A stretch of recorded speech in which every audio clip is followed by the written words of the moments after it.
We're going to call the meeting to order. And since our city clerk is out, I will just note that all council members are present. Now will you please stand and join me in the Pledge of Allegiance? I pledge allegiance to the flag of the United States of America and the republic for which it stands, one nation under God, indivisible, with liberty and justice for all.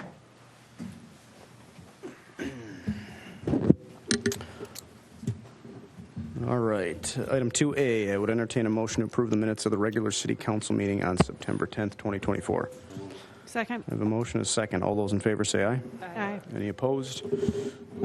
Motion carries. The minutes are approved. Item 3, adoption of the agenda. We have one change. We're going to pull item 4F, resolution authorizing an agreement for audit services. That will become new 8A. If there are not any other corrections or amendments to the agenda, I would entertain a motion to adopt the agenda. I have a motion and a second. All those in favor say aye. Aye. Any opposed? We have an agenda. Item 4, consent agenda. I'd entertain a motion to approve the consent agenda. So moved. Second. I have a motion and a second. All those in favor say aye. Aye. Any opposed? Consent agenda is approved. All right. Item 5, visitors and presentations. A, Firefighter Appreciation Month. I have the great privilege now of reading the proclamation recognizing October as Firefighter Month, Fire Service Month in White Bear Lake. So without further ado, I will read that now. Whereas Fire Prevention Month is recognized each year in October to raise fire safety awareness, to educate families, students, and communities across the United States. Whereas we remember past firefighters who have lost their lives while serving their communities, to express gratitude to those who have served in this line of work, and to show support and appreciation for those who are presently serving. Whereas regardless of the language a firefighter speaks, or the country in which he or she works or resides, all firefighters fight against the same enemy, fire. Whereas firefighters follow a long line of tradition and honor that inspires them to help colleagues, neighbors, and strangers alike. Whereas at a moment's notice, firefighters are quick to respond to uncertain situations to mitigate danger and combat the threat of destructive fire in order to protect individuals, families, and economic well-being of our community. Whereas the demands of firefighting are accompanied by both personal and physical tolls that all firefighters knowingly accept while risking their lives to protect the lives of others. Now, therefore, be it resolved that I, Dan Lewismet, Mayor of the City of White Bear Lake, Minnesota, do hereby proclaim October 2024 as Firefighter Appreciation Month and encourage all of our citizens to show support and appreciation to our firefighters who protect our lives and property so diligently throughout the year, and by remembering past firefighters who have dedicated their lives to preserve our safety. And I will sign that now. And I will just add my thanks to all the firefighters in our whole firefighter department, but particularly those that are here today. We thank you for all that you do to protect our community. We know it's a dangerous job and oftentimes a thankless job, but I am proud that our community is pretty darn good at recognizing all the good work that you do. So with that, I know the council will join me in standing and giving you a round of applause for all your service. Thank you.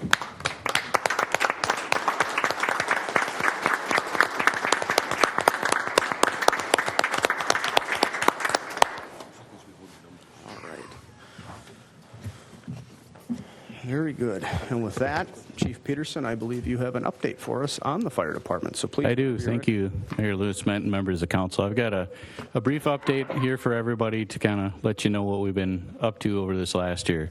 So as a reminder to everybody that might be here or listening not aware, we cover the city of White Bear Lake, White Bear Township, Delwood, Birchwood, and Gem Lake. It's about 35 square miles. It's a pretty large area, and a lot of people aren't aware of that. It's a beautiful area. We really enjoy serving here.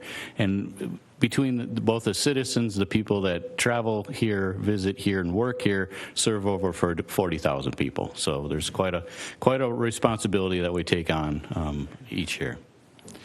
One of the things that happens, if you remember last year, we received this award from the Minnesota EMSRB. So we have to meet 9 different criteria by which we have to exceed highly in each of those criteria in order to receive this award of excellence. And so this is 2 years in a row now that we've received this award. We provide very, very good medical care to the people that we encounter and treat. And even recently we've had a number of significant medical events, and the crews have done an outstanding job of taking care of people. There's 3 cardiac arrest saves just in the last couple of weeks, and also we delivered a baby. So it's been kind of a crazy couple of weeks lately, but they continue to do great work.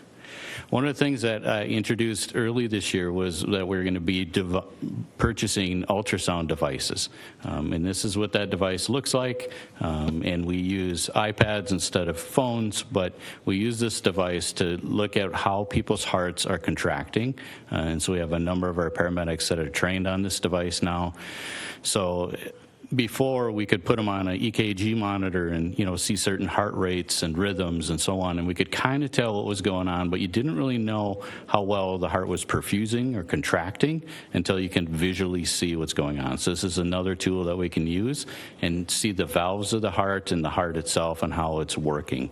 And so it's a nice advantage, and then that helps to guide the medical treatment that we use to when we're dealing with cardiac type patients. So also whether or not they have a pulse. Sometimes they have a rhythm on the monitor, and you can't really feel the pulse, but it might be a pulse, or it might be so faint you can't feel it. We can stick the probe onto their chest and be able to see whether or not their heart is actually beating or not. So it's a pretty useful tool.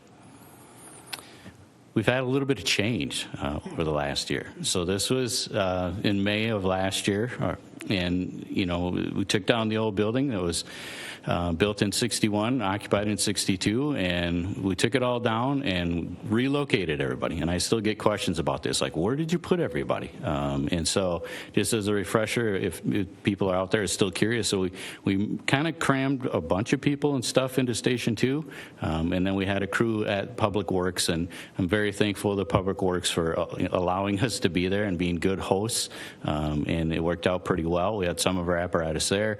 We had some of our apparatus at the old Public Works, and like I said, we had a whole bunch of stuff down at Station 2. And so went through a lot of that. In the meantime, we have this wonderful new facility that was built for us, which was a great addition for us, and we really appreciate how it turned out. It is now far more efficient and safe for all of us to work out of, and we're pretty excited to be there. Still kind of literally letting the dust settle, but we're getting there. And as we go through the weeks and the months, we'll continue to kind of make it a little bit nicer and a little more homey, if you will, for all of us. But we definitely have a great base, and we appreciate the new facility, so thank you. We also got a new fireboat. We had this crew take it out one day, and it's the council members. You can't see that, so, and the mayor. And so in Lindy. It was a lot of fun. It's a great addition to what we had before.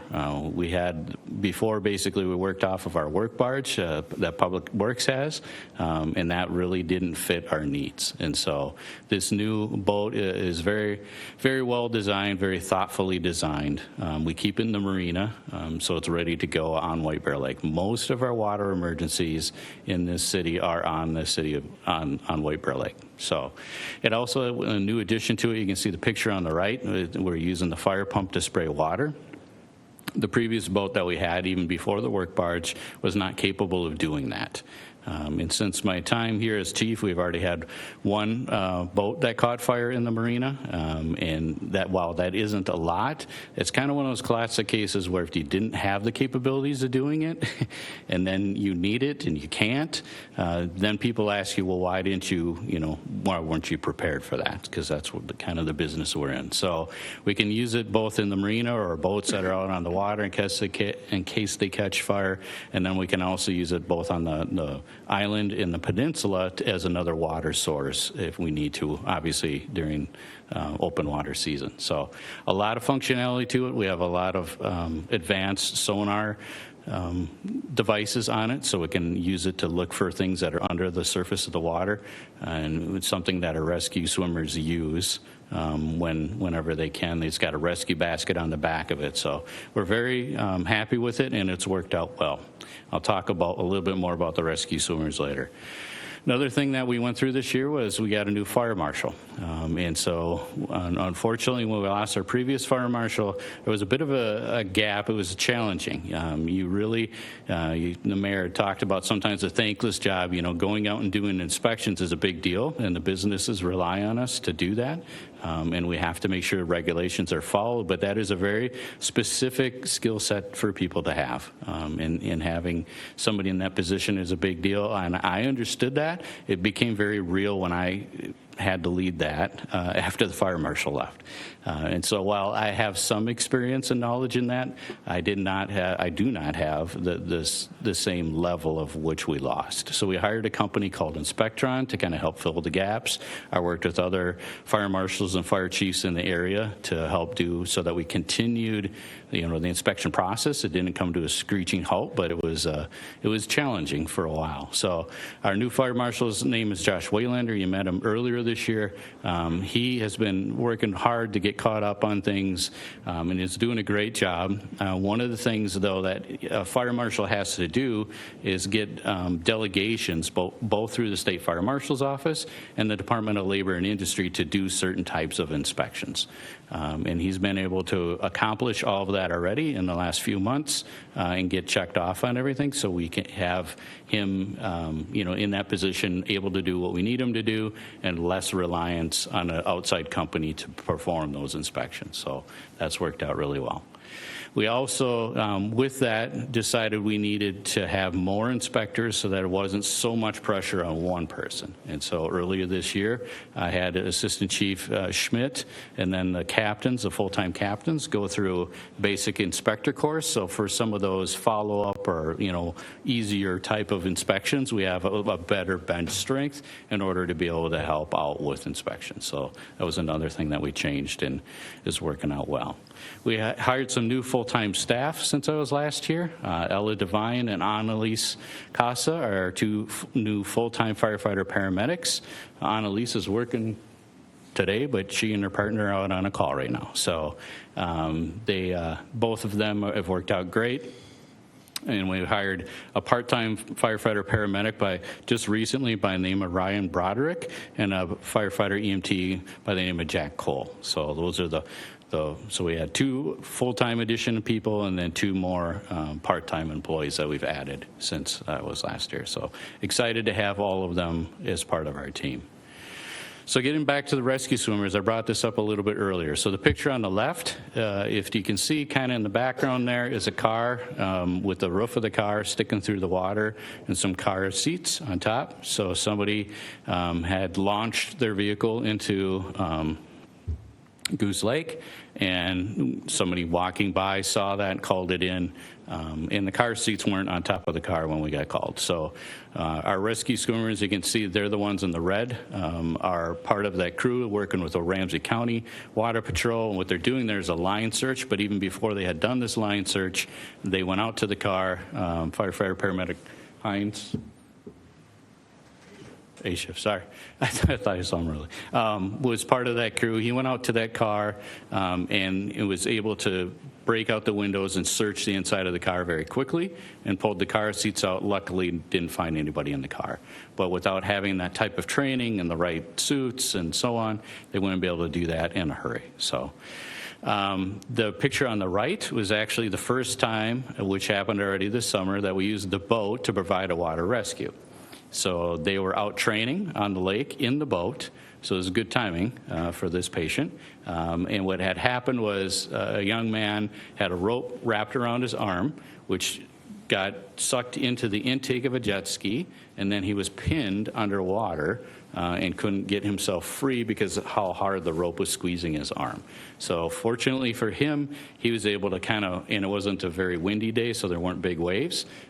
He was able to barely get his mouth out of the water and breathe, but otherwise he was trapped. He could not get out from underneath the ATV, or I'm sorry, from the the Wave Runner. And so our crew, you can see the crew, that was the crew that did the rescue. They were out on the boat when this happened. We were able to race across the lake very quickly. Then everybody there was amazed at how fast they got there. Sometimes you're lucky. And so they got there very quickly, and we were able to get, put on the snorkel and the fins, get underneath it, take a knife, and cut the rope, and able to free him. And so we added 3 more rescue swimmers this year to the staff that we already had. And so that program we continue to develop, and it's already paid itself off and been used multiple times since we put it into play a couple years ago now. As far as other training we've been up to, we did early this spring, we did some water relay training, and we invited our neighbors. You can say that is Montemina, one of Montemina's tenders there. We had different departments join us to help move water in a rural setting, if you will, where we don't have hydrants, and move it from one vehicle to another vehicle to different pools, and then we were supplying our ladder truck with it. So it was a big drill with a lot of different people, different agencies. The picture on the right, we were able to get our hands on a semi-truck, which we don't get to drill on very often. And so we were able to do that, again, working with Public Works help. We took the car, there's a couple of cars there, actually, you can't see the other one from this angle of the picture, but flipped the semi up onto its side and then practice, okay, if somebody's stuck in that vehicle, how do we get them out, and how do we stabilize the semi, and how do we all do all these different things, talking about the structure of the vehicles and how to remove a patient from the semi, from the cars, and so on. So it's a good drill for everybody to be part of. Some community outreach stuff that's new. So some of you have been around long enough to remember that we used to have a Citizens Fire Academy that took place. And we haven't done that in some time, but we plan to start that again. So we're going to do that in the spring and get that started again. So we're pretty excited about that, kind of like the Citizens Police Academy. It'll be similar. I didn't want to run them at the same time. So I know the Police Academy is going on right now in case people are interested in doing both. So we'll do that in the spring. Another thing, that initiative that we're working on is working with a company by the name of Trellis. And they have a large grant that they received, and they are focused on elderly care needs. So patients 55 and older, what services might they need? And so we get some patients occasionally where they're what we refer to as frequent flyers. So we go to the same address over and over, and it might be similar issues that they're dealing with. We can provide certain levels of care and transport and help them out, but maybe we identify that, okay, maybe they need a little more help. So all the things that are listed here, from needs assessment to different resources that they have, and different referrals for aging and fall prevention, and then setting up services and completing forms, which can be daunting. So all of that. So we'll be working with them. It is they opt-in type of service, and so we will go to their home if it's a frequent flyer and we recognize that this might be a useful resource for them. We'll say, hey, is it okay if somebody from there contacts you? And then they'll give us permission, and then we'll send the information to Trellis, and then they'll have somebody contact them. And so it's another option, another venue for people to use. So it is Fire Prevention Week coming up here in a couple of weeks. This year's theme is smoke alarms make them work for you. So cooking fires continue to be the leading cause of fires and deaths within the country, followed by heating or careless smoking. Those are pretty much consistently the top 3 already. So just a reminder to everybody to make sure that they work. We harp this all the time, but we've been to many fires where you have a smoke detector, they're not, the batteries are dead, or they took them down because they were annoying, or whatever the case is. So including fatalities that we've run into over the years. So just a reminder to everybody. And then with that, we have our open house coming up. It's on Tuesday, October 8th. from 6 to 8 p.m. at our South Fire Station. So we're trying to remind everybody to be at our South Fire Station. You say, well, why wouldn't you do it at the brand new facility? Because it's a beautiful facility. It is, but the site is so limited because of how we operate that we couldn't set everything up at this site. And so we want to continue, whereas, Station 2's got a lot more open parking lot, and we're not competing with anybody else as far as space needs go. So we'll continue to host it down there. It's a lot of fun, get to do a lot of different things, including a live fire demonstration, extrication, spraying of water, bounce house, all kinds of fun. So just want to remind everybody of that. So that's what I have for tonight. Any questions? Thank you for the report, Chief. Council, do we have any questions or comments? Councilmember Edberg. Chief, just curious on an update. You give us a lot of good numbers. How are we doing on numbers of healthcare calls? Are we still pushing toward 5,000? Are we over? What's the trend line there? And then the second question in back of that, I don't think we've asked this before. Maybe I'm just more present to the information because I receive it more frequently. How are we doing in terms of the numbers of actual fires, any fire fatalities, et cetera? Where does our community sit in regards to those kinds of metrics? Sure. Councilmember Edberg, so to your first question, our run volume is a little bit under 5,000 this year. I don't like to predict it before the end of the year, but it's a little bit under that this year. I would say a few hundred under that. In regards to your other question about fatalities and so on, fortunately, the only fatality we've had recently was last May. And so in general, the state, though, in general, is running higher than average in terms of deaths. And that a lot of that is attributed to careless smoking and people not, paying attention to what's going on, which is very unfortunate. It's hard to, and the commonality in all of that is elderly people that are smoking is a lot of what the fire deaths are as far as a state view goes. Thank you. Council, any other questions? Councilmember Walsh. Thank you, Mr. Mayor. Maybe I wasn't listening and maybe you didn't say it, but the trellis service, are we paying for that? Is there a fee there? So we're not paying for that? So how do they make money? Are they funded? Are they? So the way they explained it to us was they got a large grant to allow them to do this program. Obviously, I would, if they get people into their system and into their program, I would imagine that at some point there might be billing. Yeah. I don't know a whole lot of details of that, as far as what that threshold is. But at least it's a way to provide better services and a connection with them. Yeah, I like it. Mm-hmm. Anything else? All right. Thank you, Chief. Thank you. Mayor, if I could just add my appreciation for the fire department and for Chief, the level of professionalism and expertise that you provide not only to the community but to all of our neighboring cities and those that you serve is very impressive. So thank you very much for all that you guys do. Very good. All right. We'll move on to item 5B, legislative update from Senator Gustafson. Senator, whenever you're ready, step up to the podium. Thank you for being here.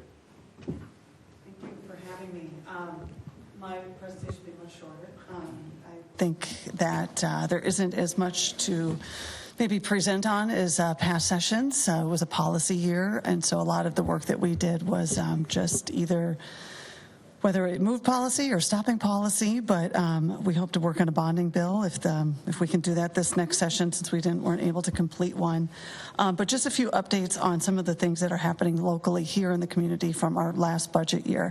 White Bear Lake Schools is now in their $9.1 million increase from what we passed in the biennium in 2023. And so we'll be seeing that as well. I was able to tour. I think I've toured toured it several times, so I didn't catch the last one, but the tour of the new high school, which is beautiful and really well done. So it was really nice to see that in place. I was able to tour almost every single White Bear Lake school on the first day of school and got to talk to some parents and teachers and administrative and it was great. It was really nice to hear from them, and everybody was feeling really good and energetic, and we'll see how long that carries out before everybody's burned out. But that's the teacher and me talking a little bit. Going forward, this next session, it will be a budget year. I plan to author another $300 million public safety bill. That was a one-time funding. It was the first time in Minnesota state history that we had ever done that. I'd like to bring that back. The goal someday would be to make sure that that's ongoing. As it is now, it's something that needs to be introduced every budget year. So I will be bringing that forward again. I say that with the caveat of we don't know what the forecast looks like yet. We're not sure what the budget will look like yet. So my goal would be another 300, but we'll get you as much as we can. Other things I'm working on that would be relevant to the city, lowering the cost of before and after school care. That continues to be the average family in White Bear, well, the average family in Minnesota pays about $25,000 a year in childcare. We'd like to do what we can to try to lower those costs, again, pending budget. Also, preventing fraud and identity theft in small business. I had a business owner who came to me from Vadnais, and I'm not sure who here is a business owner, but this will make you very wary. Former business owner, and it scared me too. But what happens is when you get your ID issued through the state, if you need to change anything, including the owner of the company, you just call in and you make that request, and it's pretty easy to do. So a man who owns a trucking company in Vadnais Heights had that happen to him, where somebody who wasn't him contacted the state, and they were not him, and they were able to take his name and access his bank account and purchase a bunch of semi-trucks and equipment in Florida. So as you can imagine, that was very scary. And so we're going to be working on some of that to make sure that we can protect some of our small business owners. Equalization and education funding continues to be something I'll champion. I think that will be a long-term goal. It is a bipartisan issue, so I know that I do have folks on both sides of the aisle who are with me on that. Unfortunately, most of them are in the suburbs, and so there's only so many of us that we can keep championing that and advocating for it, but we'll keep working. But that does, I think, makes it relevant for a lot of increases that you will see with school funding, and then that bleeds into any other levies that the city does. And so the goal is to try to keep things as property taxes as low as possible for our residents. And then staying vigilant on housing bills. Last session we saw some housing bills that were going forward. I did not support those. In fact, I sit on local state gov, and while I take no pride in being a person who kills a piece of legislation, it was something that all 9 of my cities did not like. And so that's my job, is to represent my 9 cities. So I was not able to vote yes on that when it came to local state government and Veterans Committee. I continue to be a no vote on that until I see some changes. I am working with the League of Minnesota Cities this summer to try to, or fall I guess it is now, but to try and work on some housing plans that we can do that would be a little bit more in line, I think, with what you all carefully put together in your comprehensive plans and your planning commissions. And I truly believe it's a local control issue.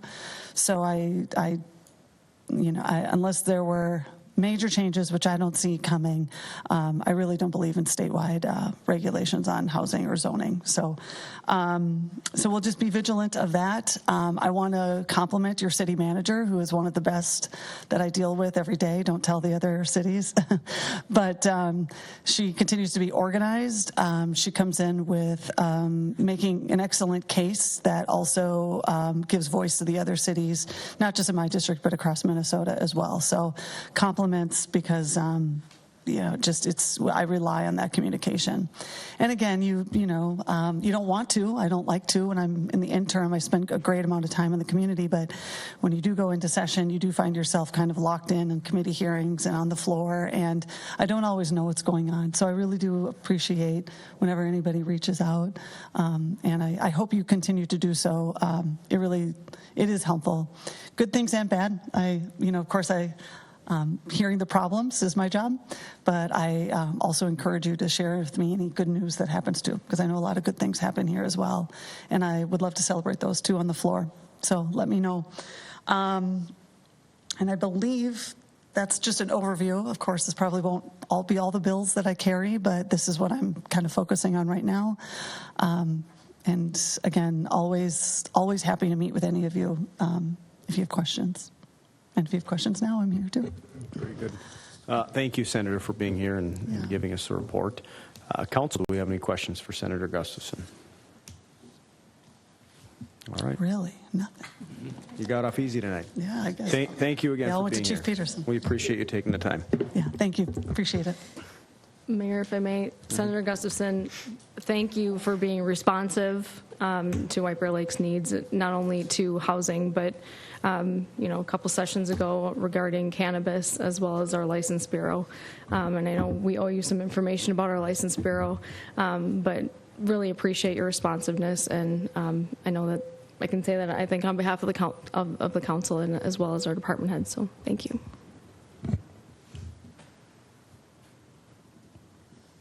All right. Item 6A, Birch Lake Improvement District Service Charge Certification. Ms. Kinsvater, when you're ready. Good evening, Mr. Mayor, members of the council. Today is our annual public hearing we have for the Birch Lake Improvement District. Just as a recap from what you've heard on previous years, Birch Lake property owners created a petition in 2006 to form the Birch Lake Improvement District. The district's purpose is to develop, finance, and implement activities to improve and protect the quality of Birch Lake. The district holds an annual meeting each August. This year, their meeting was on August 21st to approve their next year's budget. So on that evening, they approved their 2025 budget. To support their budget, the district is asking the City Council to approve a special service charge that is handled like a special assessment. This levy is in the amount of $23,355. This will be for certification in 2024 and collected in 2025. The annual service charge per property is $376.70. The city mailed out a public notice of the proposed annual service charge to the affected property owners to notify them of this public hearing tonight. And those property owners were all properties that have access to Birch Lake. That was mailed out on August 27th, 2024. In addition, the city published the public notice for this public hearing tonight in the White Bear Press on September 11th, 2024. So tonight the city is hosting a public hearing on this proposed service charge levy, so any property owners who have any questions can speak to the council. Staff recommends that the City Council approve the resolution certifying this service charge once the public hearing is complete. Birch Lake Improvement District Board member Mr. Vega is with us this evening to answer any questions the City Council or any of the public or property owners have regarding this improvement. Very good. Thank you, Ms. Kinsvater. At this time, I will open up the public hearing for anyone that would like to speak to this issue. I do have a name on my list. It can happen during the public hearing if Mr. Vega, if you have anything to say, or if others want to speak to this issue.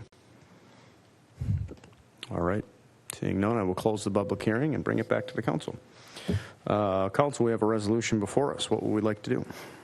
Move approval. Second. Motion is second. Any further discussion on this?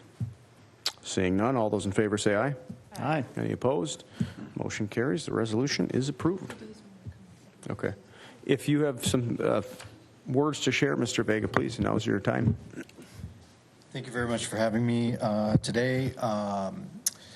As many of you know, Otter Lake Road has experienced a improvement of the paved from Highway 96 to 4th Street, and many of the residents are extremely happy with the work that's being done.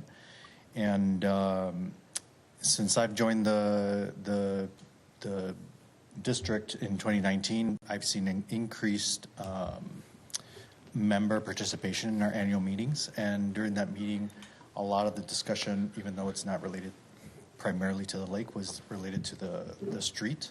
And we have drafted a resolution with the approval of all the members that I'd like to read to you today.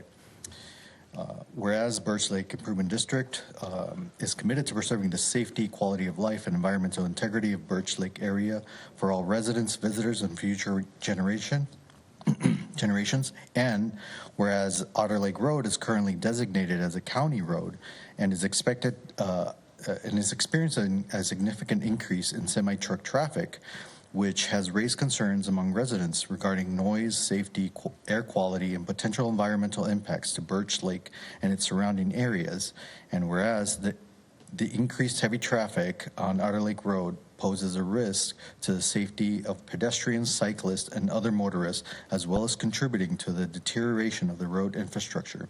And whereas the district believes that the local control of Otter Lake Road would allow for more effective management of traffic patterns, enforcement of weight restrictions, and implementation of traffic calming measures that are consistent with the community's goals and priorities. And whereas the City of White Bear Lake has the resources and their jurisdictional capacity to take back control of Otter Lake Road between Highway 96 to 9th Street from the county, which would enable the city to address these traffic concerns in a manner that aligns with the community's vision for a safer and quieter neighborhood.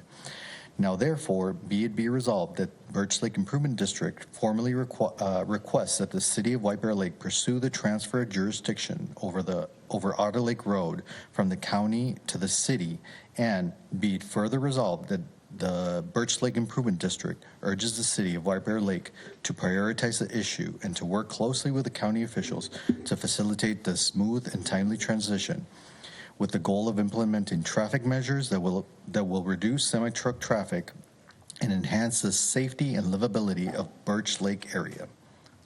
Thank you very much.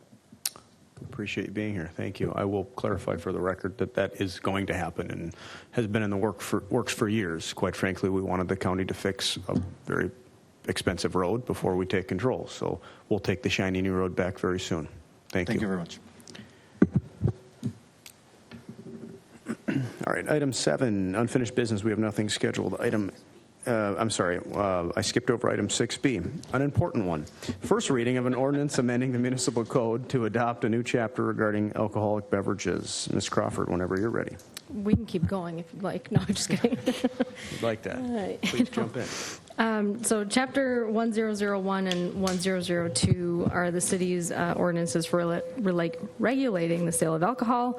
As we said at the August 27th meeting, currently those ordinances are not very descriptive, as some comparable cities, and certain provisions actually do not align with Minnesota State Statutes, Chapter 340A. So therefore, the City Council, staff, and the City Attorney have discussed amending the liquor ordinance at work sessions in March of 23, February 24, and July 24. Excuse me.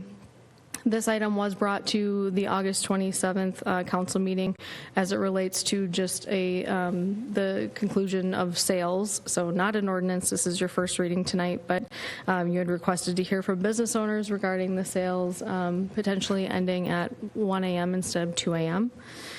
Based on feedback, the ordinance in your packet includes descriptive definitions and requirements of various types of licenses, including mandatory accompanying licenses, allowable combinations of licenses, and references to state statutes. It's more detailed in the application process. The fees needed to align with the state's eligibility criteria of on-sale licenses, and there is no proposed change to the sale of, to the hours of operation. So the 1 a.m. provision was not included in this version that is before you tonight. And that was based on feedback that you had received and that you had given to me. So the proposed ordinance includes a penalty schedule for violations, which outlines fees, suspension length, and period between offenses to create consistency. To be used, council, you can use that as a tool should you need to. Hopefully you don't ever need to, but right now the ordinances that we have in place just aren't very descriptive in many of these areas. So rather than bringing you a red line version of the existing ordinances, it simply was easier to override the existing ordinances and put them into one and bring you a new clean version. We did, I should say the city clerk worked extensively on this over the past year. I'm very proud of the ordinance that is before you, and I know that she wishes she could be here to, to present it to you.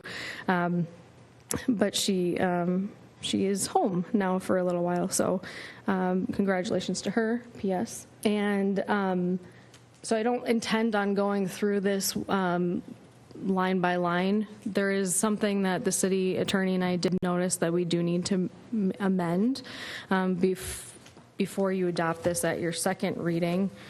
And that is on page 20 of 24 under the enforcement and penalties section. So you'll see timing of violation for the first violation that says 24 months, whereas all of the other sections, the second, third, and fourth violations say 18 months. So that should be consistent and it should read 18, should the council wish to do that. Set that at 18. I believe right now it is set at 12. So 18 is stricter than what we currently have. I am also aware that there are a couple of spots in the ordinance that say, date to be inserted. That's intentional, to be left blank until adoption. But with that, the city attorney and I can expand on this. It's really, this is our tool. This is the city clerk's tool and my tool, and quite frankly, the police department's tool, as well as yours, regarding liquor and how we administer, license, and enforce liquor laws in White Bear Lake, which are very nuanced at the state level, and bringing it down here. We felt, the city clerk and I felt that this needed to be kind of overhauled. So that's what we've been working hard on and have for you tonight for a first reading as well as a public hearing. Thank you. Thank you, Ms. Crawford. At this time, I will open it up for a public hearing. I don't have any names on my list, but if anyone would like to speak to this issue, now is your opportunity. Seeing none, I will close the public hearing, bring it back to the council. So there's no action item. We've accomplished our first reading. I will just compliment our city clerk, Ms. Longendijk, along with Ms. Crawford and the rest of the city staff. This was a long project, and I think pretty laborious, but one that was necessary. I file it under a great big housekeeping item because we were so out of whack with state law. It was in much need of an update. So I'm satisfied with it as written, with a couple of corrections that Ms. Crawford pointed out. And I don't have anything further to say. If anyone would like to speak to this now or reserve comment until the second reading, it's up to you. All right. Very good. Let's move on to item 7, unfinished business, nothing scheduled. Item 8A, resolution authorizing agreement for audit services. Ms. Kinsvater.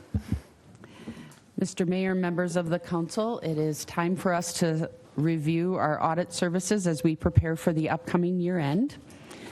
The city charter and state statute requires the city council to appoint an auditor to provide an annual audit review of the city's financial records. The best practice guide from the Government Finance Officers Association recommends multi-year agreements of at least 5 years to maintain greater continuity and minimize potential disruptions from constant changes in auditors. The city last did an RFP process in 2021. When preparing the RFP, this best practice was put into place so that the auditing services that The RFP was for auditing services for years ending December 2021 through 2023, with the option to renew the contract for the 3 subsequent years of 2024 through 2026. In 2021, the City Council authorized an audit service agreement with ABDO with the option to renew for 3 subsequent years. Due to the prior authorization of the option to renew the contract, at that time, the staff this year requested contract audit service pricing from ABDO for the years ending 2024 through 2026. The 3-year proposal cost received from ABDO includes the annual audit costs, the required management communications, the reports, the presentations, and then the general consulting throughout the year with anything that would relate to the audit or any financial issues. The proposal before you from ABDO is a total of $124,500.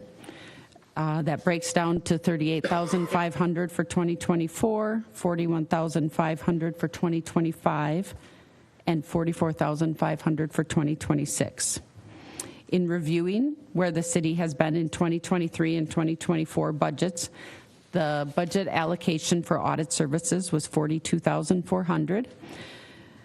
So that took care of the audit services and then any GASB implementations. And through this time, we had a single audit because single audits are required if we receive federal funds of more than $750,000. It's not if we receive it, if we spend that within a year. So when we got the ARPA funds, how we spent that each year would dictate whether we needed to have a single audit. So in 2022, we did have a single audit. The 2025 budget holds the budget amount at $42,400. This estimate was used when we prepared for that because the budget was prepared before we got the request for cost back from ABDO. So that would include your auditing services and the implementation of any Government Accounting Standards Board standards and increases in the auditing services related to a new contract. So as we look at, we've talked about what their proposal was, what our budget was.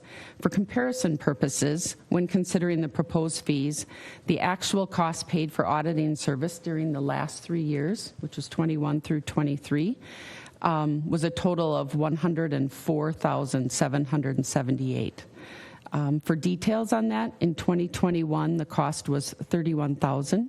In 2022, the cost was $39,264. That was the year where we had the single audit.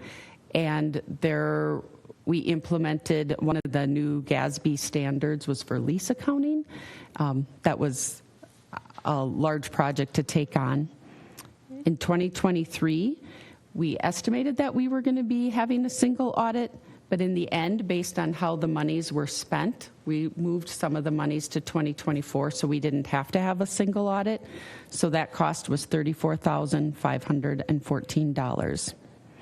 So SAF did not solicit costs from other auditing firms as part of this process, given the approval of the option to renew the auditing services contract in 2021. However, Councilmember Walsh did have a question about auditing services and how it related to the Office of the State Auditor. So to get an answer to Councilmember Walsh's questions, I did reach out to learn more about their services. So the Office of the State Auditor primarily audits counties. It audits the 3 first-class cities of Minneapolis, St. Paul, and Duluth. And then they audit government agencies that are related to those cities, and then there are some other regional organizations or entities that are required by statute to be audited. I asked if the Office of the State Auditor did audit cities, and the response I received that is the State Auditor may audit smaller cities, but those services are typically entered into an agreement because either there's a petition from voters who are questioning the financial activities of the city, and so they offer a petition to have the state auditor audit them, or there are some smaller cities that do request to have a small portion or some of their audit done. These petitions from the voters or requested audits from councils are relatively rare, which average about one a year. These audits, though those audits, that's what that they can do it. They are available to do it, but they, as I mentioned, they were rare. So Minnesota statutes generally requires that the Office of the State Auditor charge a fee to cover the costs of their services provided. So when the Office of the State Auditor is going to do work, they sit down and work with the council that is requesting the audit. They figure out what the kind of an overview of what the project is, and then they determine their cost. Staff did not seek an audit services price from the Office of the State Auditor. I had just gotten the information on what they do. So given this information, staff recommends the City Council adopt the attached resolution authorizing the mayor and the city manager to enter into an agreement for audit services with ABDO for the 3-year period 2024 through 2026 for auditing services. And I can take any questions. Thank you, Ms. Kinsvater. Council, any questions? Councilmember Edberg. Thank you, Mayor. Ms. Kinsvater, well, first of all, to council members, I'm the council member that asked that it be pulled from the agenda. I did that because pulled from the consent agenda. I did that because this is one of the only forms of an external monitoring report that we have access to that is an external party speaking directly to us about the performance, our financial performance. And it struck me that that is not, because it is, in my mind, so important, we should act on that specifically. We should not schlump our way into it with an administrative recommendation that is undiscussed by the council. So that's why we are having this discussion. It's because of me. And others want to join me in the future on that conversation, have at it. I'm not going to oppose the resolution. I would welcome. What do our councils look for in audits? What are the things that we feel we need in order to have a proper investigation, a proper review, and the proper statement of our financials? And it's like, I don't recall hearing that in the past, that we've had much of that discussion. So that would be something for us to think about. Maybe when we get next year's audit would be, give us time to think about it. We don't need to have that tonight. Ms. Kinsvater, I did have a question about the proposed audit fees. So if I'm understanding correctly, and I'm going to distinguish what we budget for all expenditures versus what the bid is, or what the estimated cost that ABDO is charging for the audit services specifically, not the additional stuff. My understanding, but I could be wrong, is that we have a basic fee for service, and then there's additional services that are provided throughout the year. And so our budget includes more than just the audit service itself. Am I correct in that, or am I mistaken? Mr. Mayor, Councilmember Edberg, so the budget that, how should I say? First, the amount from ABDO includes all of the services for the year. The add-on would be if there is a single audit that is needed for the year. So given the years where we've had those expenses, where we've gotten the ARPA funds, and there was a chance that we'd have that single audit, Yep. We included that amount. I used that same amount going forward in the 2025 budget to be conservative. I wasn't sure where their costs would be. I know that auditors, as in every, like the city government and us finding employees, auditors are also having trouble finding employees. So I wasn't sure what their increase was. So to be conservative, I held the number the same going forward. But the cost that they gave us would be the cost for all of the services except for if we needed a single audit. And at this point, I don't believe we'd be needing a single audit. And I'm totally fine. We can't predict exactly when our federal dollars are going to trigger the audit. So I'm totally fine with that. We'll deal with that as it comes. If I heard your numbers correctly, the amount that Abdo charged us for this current year, or the last year of their current agreement, was $34,500.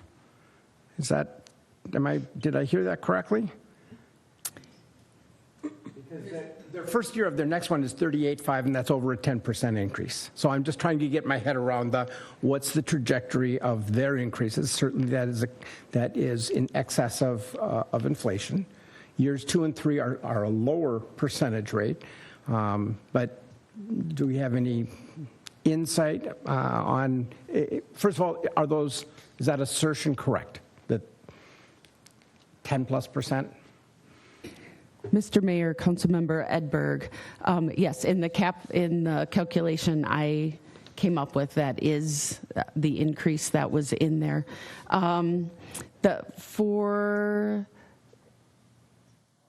I apologize. I don't have what their quote was. I have what we actually paid them for. So looking at that is at $34,000. So with that, I'm thinking that increase would include all of their costs, plus they have the GASB standards. Those are that implementation, so that takes extra. I know there's another standard that's coming out that we need to implement. And then with the staffing, so that would be my understanding of why that increase is there. But I could check if you wanted further information. No, I'm satisfied for now. I guess my take home is I think we should approve the recommendation. I also think we should plan on doing now none of us may be here at that point in time, 3 years now, when we have when this current resolution is not in effect. I think we should go out for bids the next time around and not rely on simply extending a current agreement to just keep everybody honest. With that, Mayor, do you want a motion? I would entertain a motion to approve. Move the approval of the resolution. resolution. Go ahead. I have a motion and a second. Any further discussion on this? Councilmember Walsh. Thank you, Mr. Mayor. Just a couple things just to answer your question, Councilmember Edberg. I thought when the auditors were here, we had a pretty robust discussion about the audit. So you asked about what kind of things we're looking for. I mean, I thought it was a pretty good discussion. And my big question, which was answered very well, was just, is it truly an independent look? I mean, do they just take Imperial from us and just check it out, or are they going to the bank? You know, I got a really satisfactory answer that it really is an outside independent look, which makes me feel good. So I don't know. That was big for me. And I just want to say, appreciate the research on the state auditor. That was really, really interesting. It's just weird because it was maybe it's just my legislative memory, but the state auditor used to audit a lot of cities, and then that changed over time. I think there was some politics involved, and that our office was diminished in power. But it's interesting to know they can still do it if they want to, but nobody's using them, so that's interesting. And I also agree to go out again after this 3-year period. I think I've said this before. My dad's a CPA, and he would always say, you want to switch auditors, on a cycle. Just it's good practice, and it's a big enough firm that we probably don't have to worry. I mean, I think in the memo that we're getting different people. I think it'd be very difficult, but still, I think good practice. So we should take a look at this in 3 years. Thank you. All right. I have a motion and a second. Any further discussion? Seeing none, all those in favor say aye. Aye. Any opposed? Motion carries. The resolution is approved. For the record, schlump means to move in a lazy way. I had to Google that. Great use of the word schlump. Word of the day. Well done. Well done. Expanding vocabulary is one of my contributions to the world. It can also mean a slovenly person, but in that context, I think it's the latter definition, or the former definition. So, all right. You're the one that directed it towards you. I don't know what Freudian thing is going on there, but we'll move on to, where are we here? Item No, not quite yet. Item 9A, the Minnesota Department of Natural Resources Outdoor Recreation Grant update of Lakewood Hills Park and Trail. Mr. Coffey.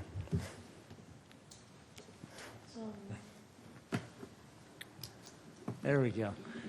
Mayor, members of the council, staff wanted to just bring a quick update regarding the DNR grant that council authorized staff to apply for back in April.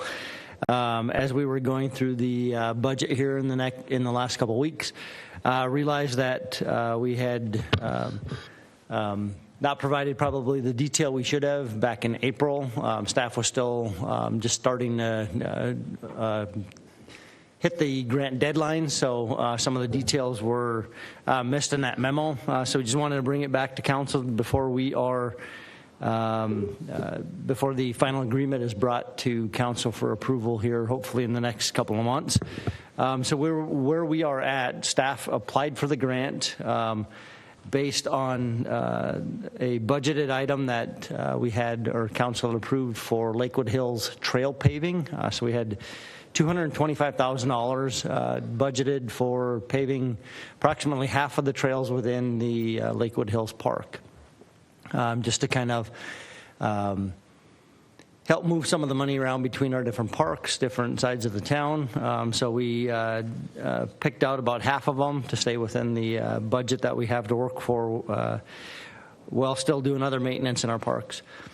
That said, staff applied for the grant using that total amount, asking for a matching grant of that same amount. So that would bring the total project up to $448,280.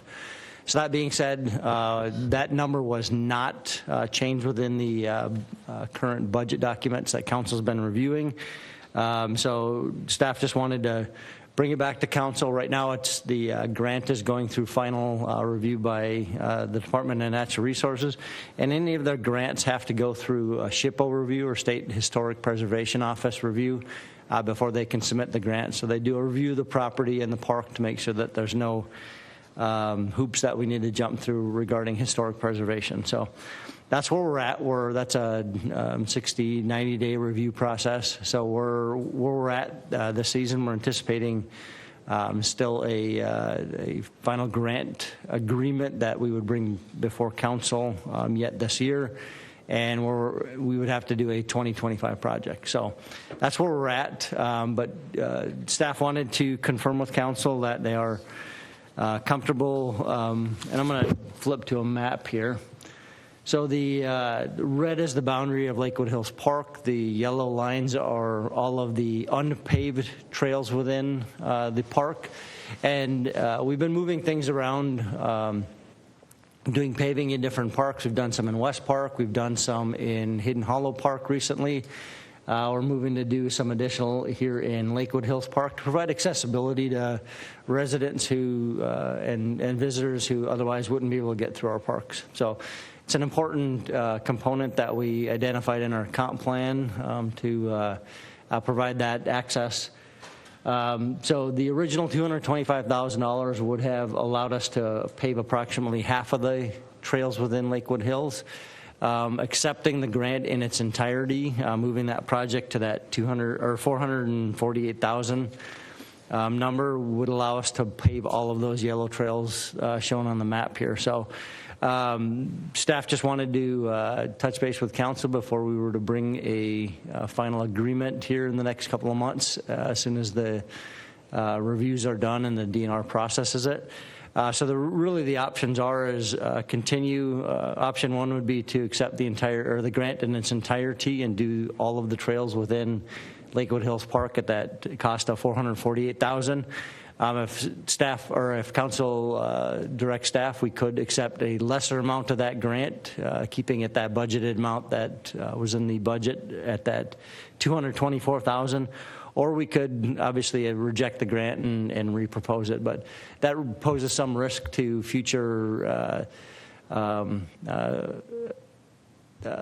applications. The DNR could say, we denied the previous grant and maybe not get awarded future grants. So Based on our review and what we had budgeted for the project, staff would recommend option one and have council, when we bring it back, accept the grant in its entirety. And it would be that higher project cost of $448,000, and that would allow us to pave all of those trails within Lakewood Hills Park. Be happy to answer any questions and turn it over to council. Thank you, Mr. Coffey. I want to make sure I have this straight in my head. So we budgeted about $224,000 in hopes that we'd get a grant for about half of it, and we accidentally applied for the full amount, which would allow us to do the full project that we would want to do anyways. So now we're faced with a decision of, should we just spend the money that we already budgeted for? We were fine spending, even if we didn't get it subsidized by the state, and instead we can complete the whole project and be done with it. That's option one. That is correct. Okay. My suggestion would be we go with option one. That's where I stand. Councilmember West. I agree. I also think we should go with option one. I think it's really important that we are keeping our focus on our parks. I have had a resident who has reached out to me and had concerns about the upkeep and sort of the overall up-to-dateness of our parks in the city.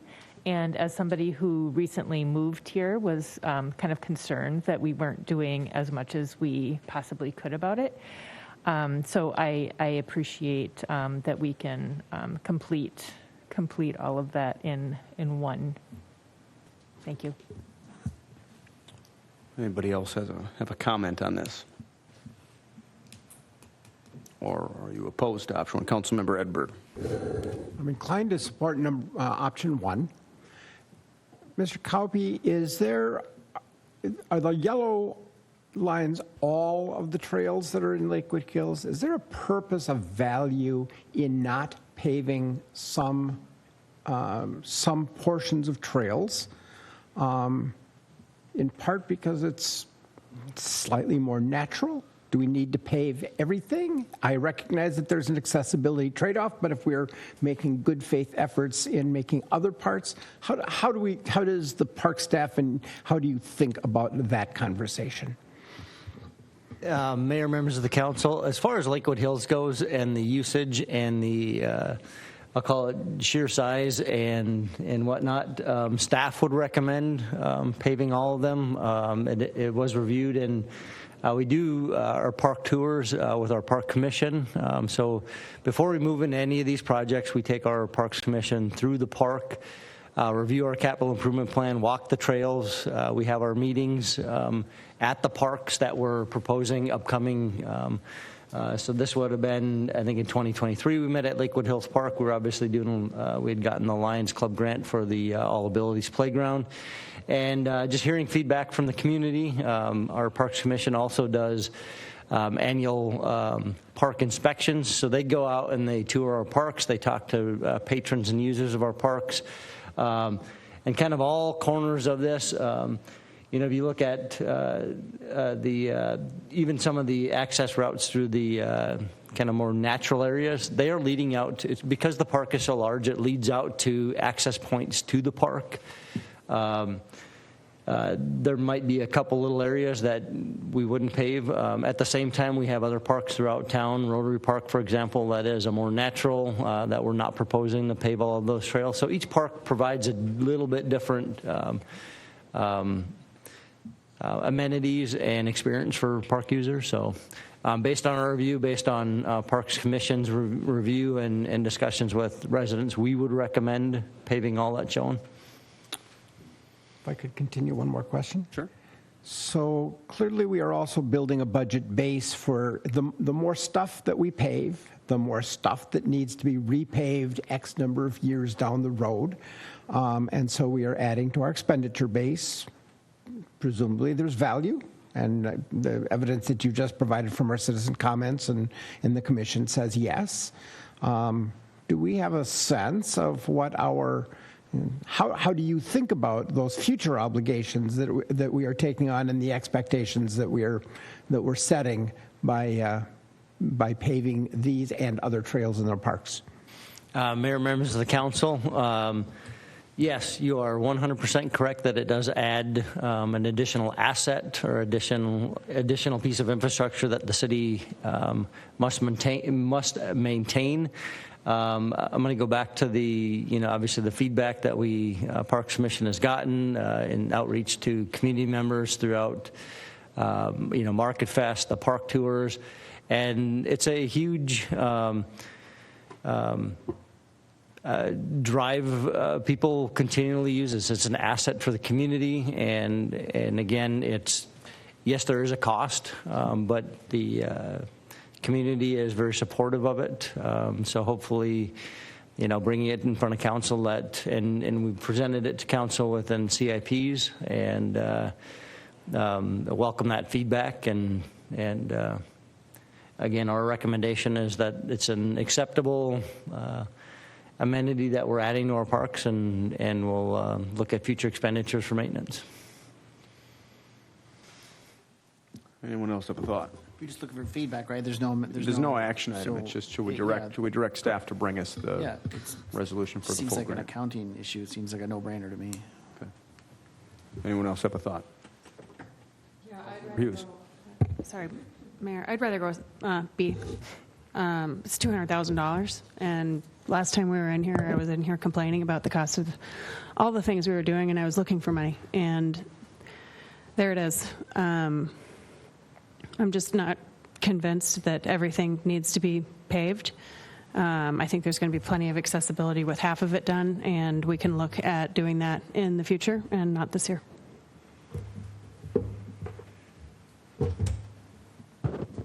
Okay. It sounds like the consensus is option one to bring to us, but we'll have to discuss it further when it actually comes to the council. Thank you. All right, item 10, communication from the city manager, Ms. Crawford. Thank you, Mayor, members of the council. Just one note that the fall and winter newsletter did hit mailboxes. It's, again, full of really good information, and Councilmember Edberg and Councilmember West were saying that just before we got started. So, again, shout out to all of our staff, and especially our City Clerk Longendijk for really pulling this all together. It's, again, beautiful and full of good information. So that's all I have tonight. Thank you, Ms. Crawford. Before we adjourn, I see high school students in the audience.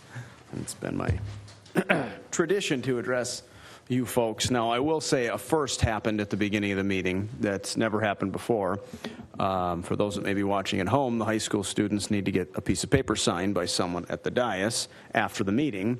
And this clever batch of high school students sought a signature before the meeting started. Clever to the teachers that may be watching. I refused. They did stay for the whole meeting, and they will get their signatures. They've earned their signatures. Thank you all for being here and staying through. You don't have to admit to it. I wasn't going to call it any names, but thank you. Yeah. As punishment, I need you to step up to the mic, tell us your favorite branch of government and why. No, I'm kidding. I'm just kidding. You don't have to do that. You don't have to do asked the that. wrong guy. You should ask me. I would have signed him. Listen, you got off easy. This was an hour and 10-minute meeting, depending on how long I sit here and talk. I might milk it a little bit, but no. I will hold the vote when I'm done talking. No, but thank you for being here. I've said many times, the council's tired of hearing me say this. It was 21 years ago now that I sat where you were and attended a city council meeting, and it made a significant impression on me. And I don't think in any small part that contributed to why perhaps I'm sitting up here today. So I hope you got something out of this. And even if you didn't, I hope it just being here illustrated the importance of local government. It's water, police, fire, sewer, our roads, it's all the things that touch our daily lives. And sometimes what happens at the federal level or the state level, you don't really understand what's going on. That's not the case with local government. So I hope it encourages you to participate in local government in some capacity throughout the duration of your lives. And again, thank you all for being here and sticking with it. You will get your signatures momentarily. All right, with that, I will entertain a motion to adjourn. Do I have a second? Second. All those in favor say aye. Aye. We're adjourned.